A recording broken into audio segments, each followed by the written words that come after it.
내려서 또 먹기만 하면 될 줄로 믿습니다. 이미 넘치도록 우리를 둘러싸고 있는 하나님의 은혜가 있기에 누리기만 하면 된다는 것입니다. 고린도후서 6장 2절에 내가 은혜 베풀 때에 너에게 듣고 구원의 날에 너를 도왔다 하셨으니 보라 지금은 은혜 받을 만한 때요 보라 지금은 구원의 날이로다 그랬습니다. 하나님은 우리의 간구하는 걸 들으시고 도와주시며 또한 우리를 구원의 날에 붙들어 주신 줄로 믿습니다. 지금이 은혜의 날이라는 것입니다. 오늘 우리의 이 예배는 하나님께서 쌓아두시고 예비하시는 은혜를 누리는 시간입니다. 예수님의 보혈을 힘입어 예수님의 이름을 힘입어 담대하게 하나님 은혜 보좌 앞에 나아가길 주의 이름으로 축원합니다. 히브리서 4장 16절에는 우리는 긍휼하심을 받고 때를 따라 돕는 은혜를 얻기 위하여 은혜의 보좌 앞에 담대히 나아갈 것이니라 말씀합니다. 오늘 담대히 나아갑시다. 오늘 본문에 보면 가늠하다 현장에서 붙잡힌 여인의 얘기가 나옵니다. 우리는 이 얘기를 잘 알고 있습니다. 참 예수님의 번뜩이는 지혜가 돋보입니다. 성경에 보면 이런 지혜로운 내용들이 몇 군데 있습니다. 솔로몬에게 아이 하나를 데리고 와서 누가 이 아이의 어미인지를 묻는 것. 그래서 34아들이라 했을 때 솔로몬이 반토막을 잘라서 나눠주라 그런 판결을 하지 않습니까? 그래서 진짜 어머니는 그렇게 하지 말라고 가짜 어머니는 그렇게 하라고 그래서 돌려줬던 참 지혜로운 얘기. 또 한 번은 예수님에게 세금 가이사에게 황제에게 로마 황제에게 세금을 내야 되냐 말아야 되는 문제를 가지고도 예수님을 곤욕스럽게 할 때 예수님은 지혜롭게 동전이 누구의 형상이냐 가이사의 것은 가이사에게 하나님의 것은 하나님께 이렇게 바치라고 얘기를 합니다. 이런 것들을 보면 오늘 본문에도 주님이 머리가 좋으시구나. 그래서 머리가 좋으시니 믿어도 된다. 그런 의미는 아니겠죠. 그런 말은 아닙니다. 여러분 세상 사람도 지혜가 얼마나 대단한지 만만치 않습니다. 프랑스의 루이 11세 왕이 있는데요. 미신을 없애려고 모든 점쟁이들을 모아다가 죽이라고 명령을 내립니다. 그리고 한 점쟁이에게 물어봐요. 야, 내가 죽기 전에 너 운명을 한번 점쳐봐라 그런 겁니다. 그랬더니 점쟁이가 그래요. 저의 운명은 폐하보다 사흘 일찍 죽습니다 라고 얘기합니다. 나 죽으면 3일 있다 너 죽어 라는 거였어요. 나 죽여봐 3일 있다 너 죽을 거야. 그러니까 그게 안 맞을 것도 같은데 왠지 맞으면 찜찜하잖아요. 그래서 이 루이 11세가 안 죽이고 살렸다라는 말이 있어요. 참 이게 좀 지혜가 있는 거죠. 여러분 원수 마귀는 우리에게 주시는 하나님의 은혜를 구원을 취소시킬 수는 없습니다. 할렐루야. 우리의 구원은 하나님께서 우리에게 베푸신 은혜는 하나님만이 우리에게 주신 것인 줄로 믿습니다. 마귀가 별짓을 다해도 우리의 구원을 취소시킬 만한 능력은 없더라는 것입니다. 그런데 우리의 주신 이 구원의 은총을 도둑질하고 훔쳐가려고는 시도 때도 없이 덤벼들더라는 것입니다. 그래서 우리를 정욕으로 탐욕으로 욕심으로 유혹해가지고 범죄하게 만들어서 구원의 기쁨을 빼앗아갑니다. 구원의 확신을 흔들어 놓습니다. 하나님의 자녀에게 주신 권세, 특별히 기도의 능력을 무시하게 만들어버립니다. 여러분 에서가 장자권을 잃게 된 결정적인 이유가 뭡니까? 배고파서요? 팥죽에 넘어가서요? 그렇지 않습니다. 장자의 명분을 소홀히 여겼기 때문에 그렇습니다. 원수 마귀도 그렇습니다. 우리로 하여금 기도의 능력을 소홀하게 만들어버립니다. 기도의 능력을 잃으면 우리의 믿음은 당연히 흔들릴 수밖에 없습니다.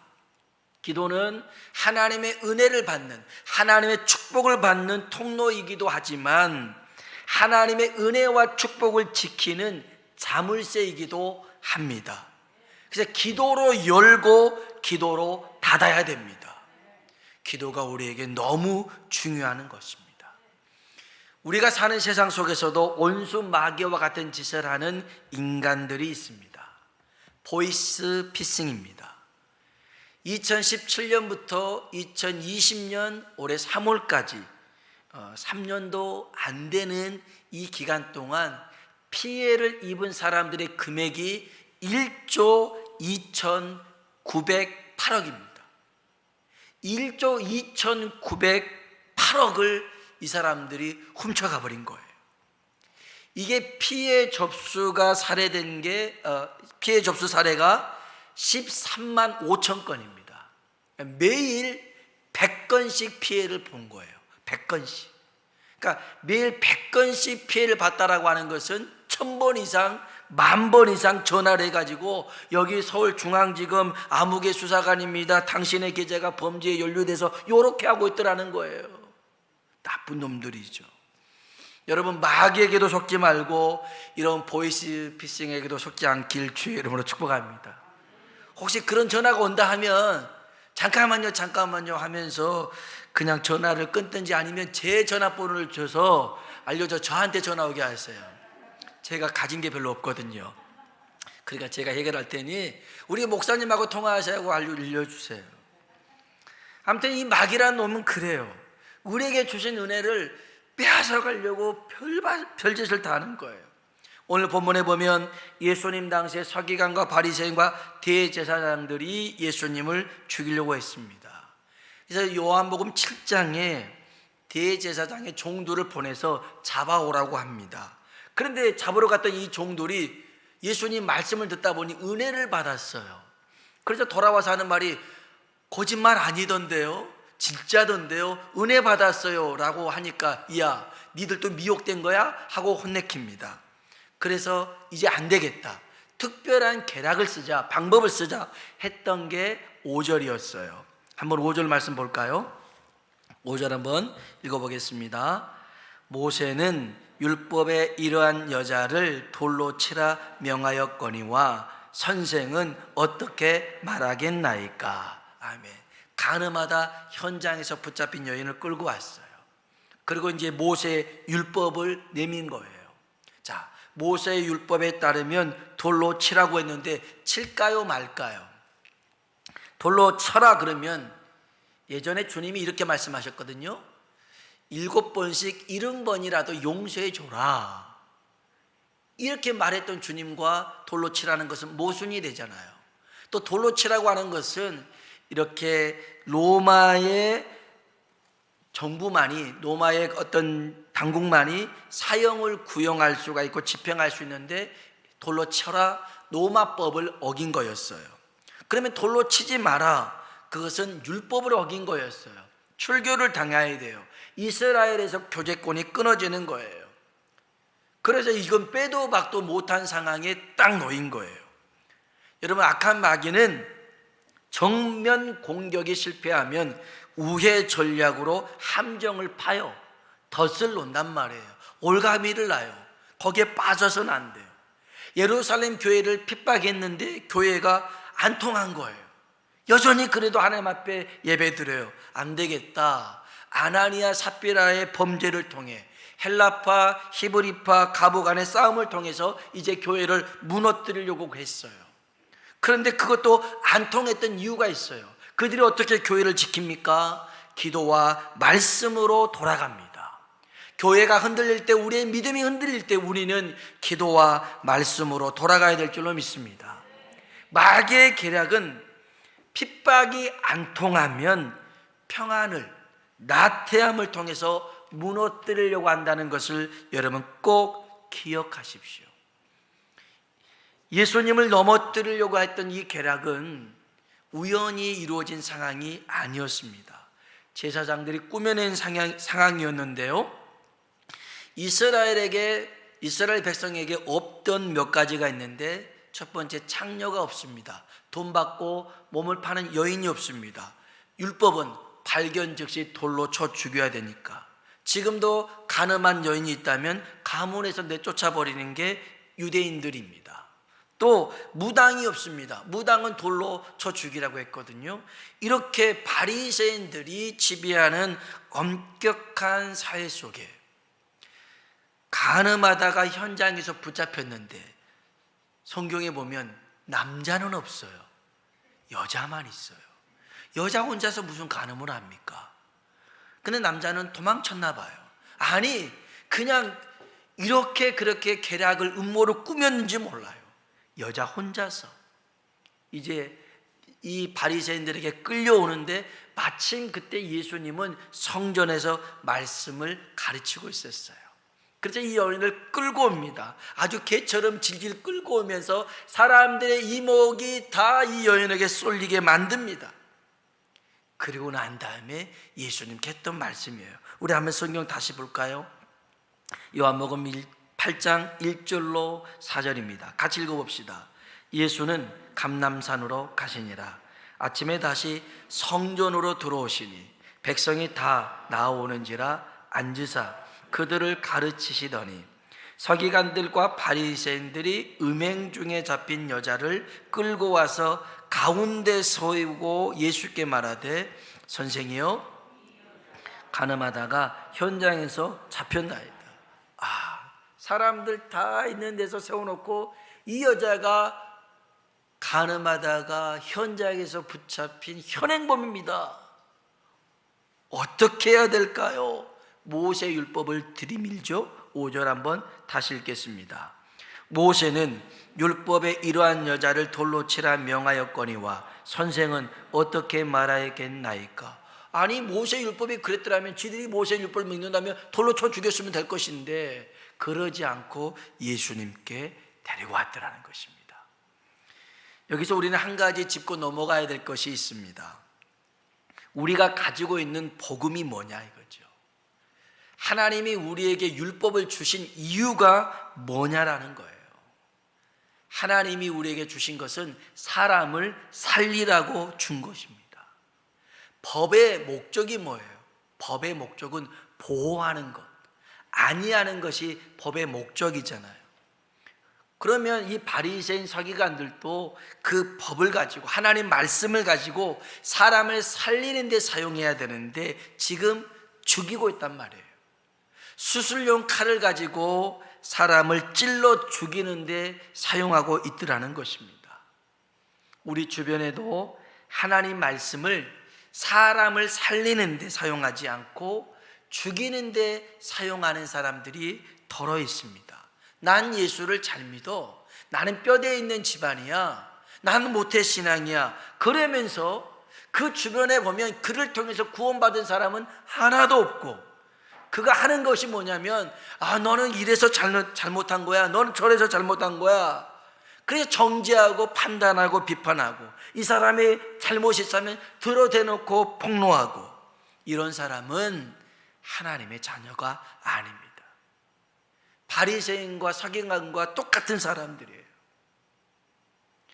하나님이 우리에게 주신 이 말씀이 뭡니까? 품어주고 세워주고 용기와 소망을 주라고 주신 말씀 아닙니까?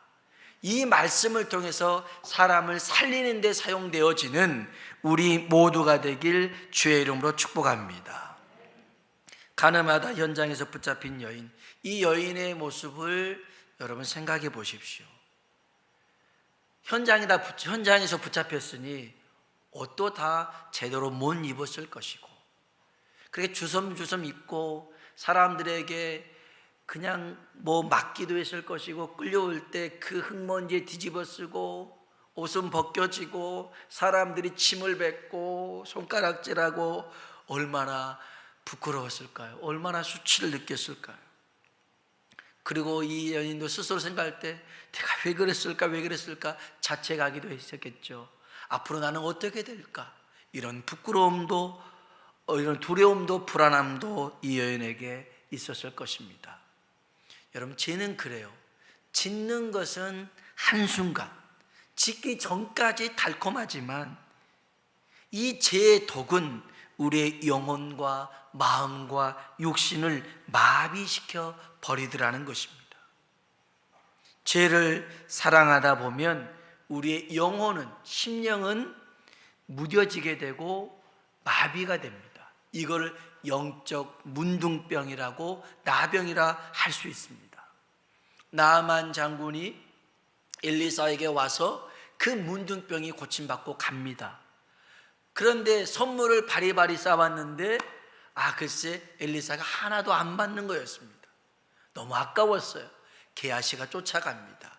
거짓말합니다. 산에서 선지생도가 왔는데 은 1달란트 옷 2벌 좀 주라. 그래서 그거 받아옵니다.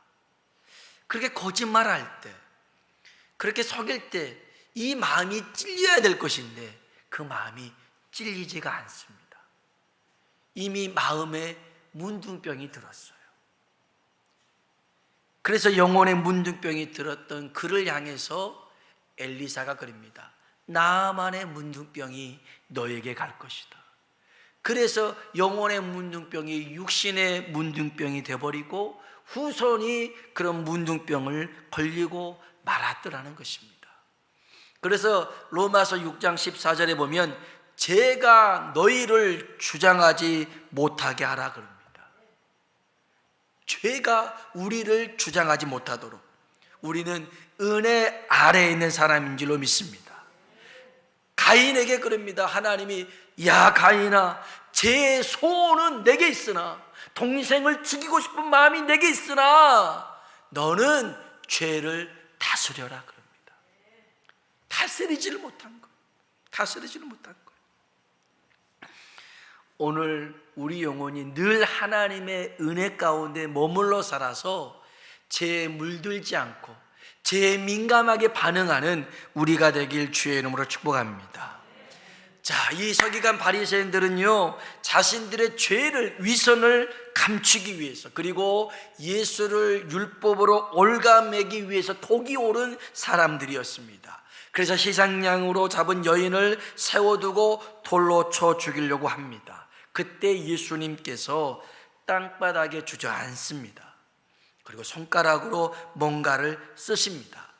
그 다음에 이렇게 말씀하시죠. 너희 중에 죄 없는 자가 먼저 돌로 쳐라 그럽니다. 성경 볼까요?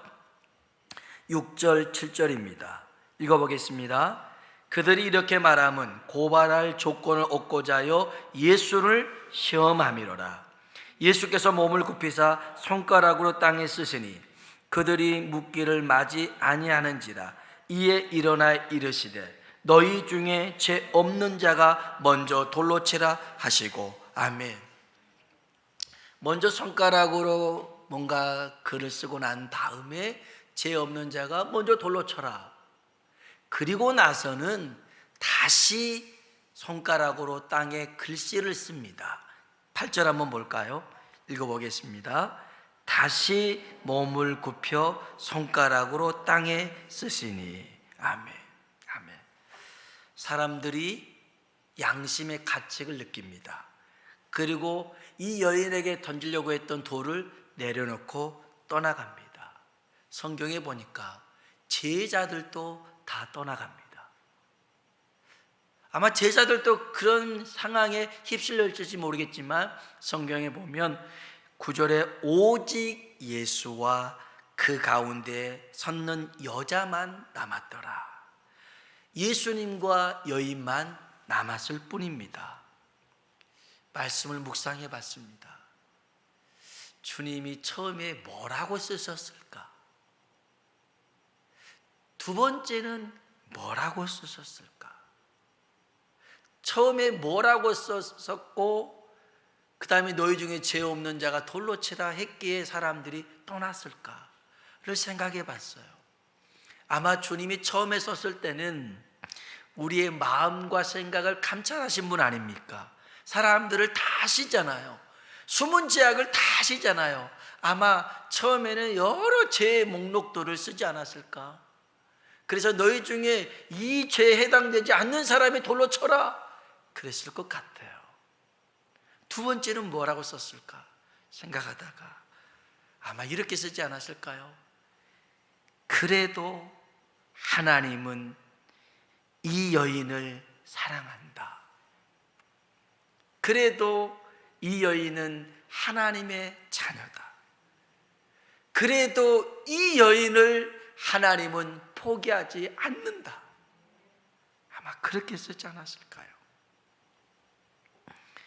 죄인된 모습으로 개처럼 끌려와서 자기를 원망하고 자책하고 죽음에 대한 두려움 속에 떨고 있는 이 여인에게 주님이 묻습니다.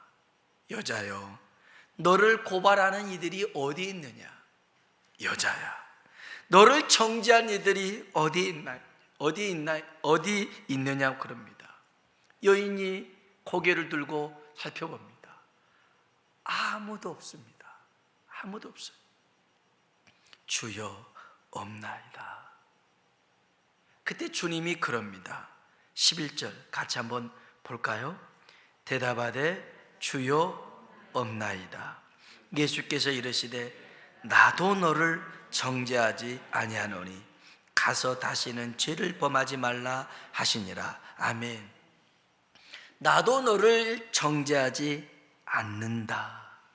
지난 일에 대해서 내가 너를 정죄하지 않는다. 그러니 다시는 죄를 범하지 말라. 앞으로는 이런 죄를 짓고 살지 말라고 말씀합니다. 이제 이 여인이 살아갈 때, 그 다음에 성경에 이 여인의 얘기는 나오지 않습니다만은 아마도 죄를 짓지 않고 살아갔을 때 그 이유는 모세의 율법이 두려워서가 아니었을 겁니다. 사람들이 자기를 또 돌로 칠까봐 두려워서 이 간음을 하지 않았던 게 아니라 자기를 사랑해주고 자기를 정죄하지 않고 다시금 죄를 짓지 말라고 사랑해 주셨던 이 은혜에 힘입어서 이 죄를 짓지 않는 거라는 거죠. 예수님의 사랑이 커서 그 은혜가 너무 감사해서 이제는 두려움으로 짓지 않는 율법이 아니라 감사해서 지키는 하나님의 법이 되었더라는 거예요. 우리도 마찬가지입니다. 우리가 하나님의 계명을 지키고 하나님의 말씀을 지키는 것은 우리가 안 지키면 천국 못 가고 지켜야 천국 가는 그런 이유에서가 아닙니다. 이미 예수님께서 이루어놓으신 이 구원의 은총을 이제는 믿음으로 내 것으로 삼았고 나의 죄를 위하여 죽으시고 부활하신 이 예수님을 사랑하기에 이 말씀들을 지켜 나가는 것입니다. 오늘 저와 여러분이 이러한 믿음으로 사는 우리 모두가 되길 주의 이름으로 축원합니다. 기도하겠습니다. 예수님께서 땅바닥에 쓰신 글씨는 여러 사람들의 죄악을 깨닫게 하신 것도 있지만 그 여인을 사랑했기에 바닥에 새긴 주님의 사랑이었습니다. 성경은 이 세상의 어떤 것도 우리를 그리스도의 사랑에서 끊을 수 없노라고 얘기합니다. 속지 마십시오. 우리에게 주신 이 구원의 은총은 이 세상 어떤 것으로도 온수 마귀가 아무리 우리를 정죄하고 비난하고 비판한다 할지라도 우리의 구원은 빼앗아 갈 수가 없습니다. 하나님이 세상을 이처럼 사랑하사 독생자를 주셨으니 이는 저를 믿는 자마다 멸망치 않고 영생을 얻게 하노라고 말씀하십니다. 이제 우리가 해야 될 일이 있습니다. 주님이 내게 주신 이 구원의 은총을 더욱 기이 여기고 감사하며 살게 하여 주옵소서. 전에는 내가 내 정욕을 따라 욕심을 따라 저질렀던 이런 죄악들, 그 죄마저도 주님이 다 용서하셨는데 이제는 주님을 실망시켜 드리지 않고 이제는 주님의 기쁨이 되기 위해서 주의 계명을 지키고 주의 말씀 따라 순종하며 사는 우리들의 믿음이 되게 하여 주옵소서. 바닥에 새긴 사랑은 나를 향한 주의 사랑임을 알고 이제는 주님 사랑하며 사는 우리 되게 해달라고요. 우리 다 같이 기도하도록 하겠습니다. 할렐루야. 좋으신 아버지 하나님 감사합니다. 우리를 향한 하나님의 사랑은 그 어떠한 것으로도 끊을 수가 없습니다. 환난이나 기근이나 핍박이나 적신이나 이 세상 어떤 것도 우리를 하나님의 사랑에서 끊을 수 없도라 말씀합니다. 가늠하다 현장에서 붙잡힌 여인이 있습니다. 그는 자기의 죄를 압니다. 숨어서 진 죄가 드러나니 이제는 그 부끄러움과 수치와 그 두려움과 불안 속에서 벌벌벌 떨며 있는 여인, 누구 하나 도와줄 자가 없습니다. 사람들 손에는 돌이 들려 있습니다. 이제 그 돌로 내려치는 순간 그는 그 고통 속에서 숨이 끊어져야 되만 쓸 수밖에 없는 여인이었습니다. 그런데 예수님이 바닥에 글씨를 쓰십니다. 그래도 이 여인을 사랑합니다. 그래도 하나님이 이 여인을 자녀 삼으셨다. 이 여인을 용서합니다. 오 하나님, 하나님이 내가 보잘것없고 내가 더럽고 추하고 냄새나도 그래서 다 내 주위를 떠나고 내 주변에 아무도 없어도 주님은 우리에게 등을 보이시는 분이 아니라 가슴을 내미시는 분인 줄로 믿습니다. 그러니 아버지 하나님, 우리가 그 사랑 앞에 하나님 이제 감사하고 이제는 주의 마음을 하나님 실망시키니 아프게 하지 않고 오히려 기쁨이 되고 즐거움이 될 수 있도록 우리의 삶을 주 앞에 들 수 있는 하나님의 사람들이 될 수 있도록 주님 도와주시옵소서. 아버지 하나님, 아버지 하나님, 아버지 하나님, 아버지 하나님, 아버지 하나님, 아버지 하나님, 아버지 하나님, 하나님, 주님, 주님, 주여, 하나님, 주여. 다시 한번 기도하겠습니다. 성경은 우리에게 이렇게 얘기합니다. 자기 아들을 아끼지 아니하시고 우리에게 내어주신 이가 이 모든 것을 너에게 은사로 주시지 않겠느냐 말씀합니다. 그래서 여러분, 이 시간 기도할 때 우리에게 구원이라는 큰 선물을 주신 하나님이 우리의 마음의 소원을 이루지 못할 게 없습니다. 우리의 육신의 연약함을 고치지 못할 질병은 없습니다. 이 시간 마음의 소원이 있는 분들은 가슴에 손을 얹고, 육신의 연약한 성도님들은 그 아픈 곳에 손을 얹고, 또 가족 중에 지인 중에 아픈 이가 있다면 그곳에 대신 손을 얹고 시 공간을 초월해서 역사하시는 우리 주님께 이 시간 우리의 마음의 소원을 이루시고 육신의 연약함을 고쳐달라고 다 같이 기도하도록 하겠습니다. 기도합니다.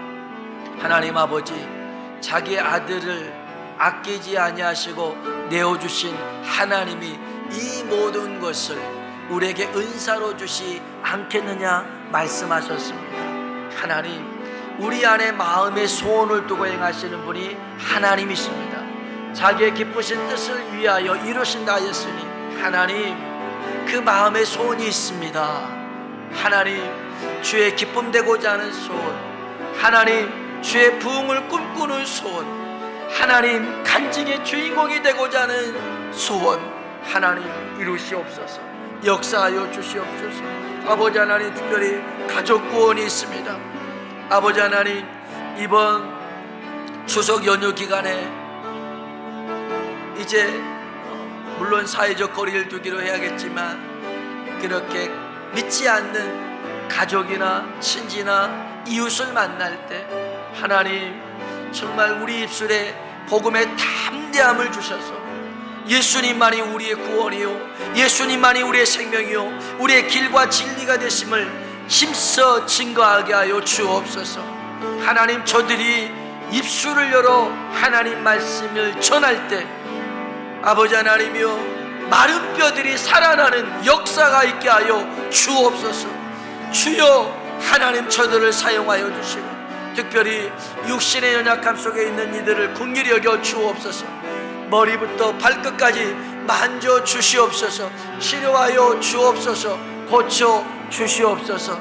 하나님 회복시키시고 하나님 붙잡아 주시면서, 오 아버지 하나님 주님 고쳐 주시옵소서. 하나님 치료하는 광선을 허락하여 주시옵소서. 하나님 그리하여서 하나님께서 우리 가운데 일하심을 주님 보게 하시고 알게 하시고, 하나님 우리가 이제 한 사람 한 사람 모두가 다 간증의 주인공들 삼아 주옵소서. 아버지 하나님 감사합니다. 우리도 죄와 허물로 죽었던 이들이었습니다. 가늠하다 현장에서 붙잡힌 여인과 똑같은 사람들입니다. 우리는 살 수 있는 길이 없었습니다.